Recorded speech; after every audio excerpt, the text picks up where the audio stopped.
Do you know what the number one most damaging addiction is for people that struggle with compulsions? The belief that you're an addict or are addicted. Do you know what the number one most damaging addiction is for people who are depressed? The belief that you're depressed or have depression. Do you know what the number one most damaging addiction is for people who are caught up in sin? You guessed it, belief in sin or sinfulness, or that you're a sinful person. Do you know the number one most damaging addiction for people who feel like they're not enough or unlovable or unsafe? That's right, the belief that you're not enough, unlovable, or unsafe. See the pattern here? As consciousness evolves, which if you haven't noticed, is happening at an ever-increasing pace these days, human beings become faced with two choices. We either start to recognize that belief is a liability and act accordingly, or we cling to belief and suffer until we start to realize that belief is a liability and act accordingly. But why is belief a liability? I was taught that it was at least part of the solution to suffering. Yep, so was I. So here's why it's a liability and why you were taught that it wasn't.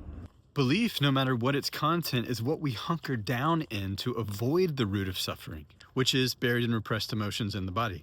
So believing things is safer than resolving emotional repression, even if what we're believing causes us to suffer. It's safer to suffer than it is to access, feel, and express what's true. It's safer to believe I'm an addict, or I'm depressed, or I'm sinful, or I'm saved, or I'm not good enough, or I am good enough, than it is to resolve the root of suffering in the body. But it's not really safer, is it? It just causes us more suffering.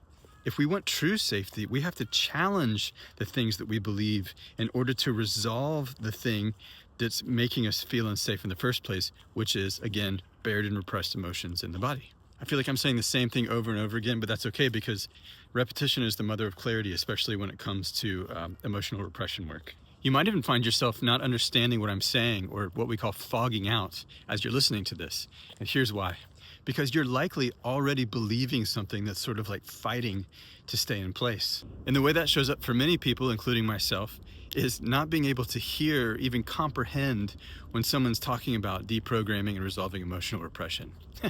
So if that's the case, like you feel interested in this, but you can't quite grok what I'm saying yet, just watch the video again. Your beliefs are a liability, even when it comes to processing this information. This is what each person is up against in themselves. Yeah, they're programming. Programming that was needed in childhood to keep you safe and to get you love, but now as an adult has become a liability because it's keeping you emotionally repressed and suffering. So if and when you'd like to start deprogramming and resolving your emotional repression and suffering, then tap the link in the caption of the bio.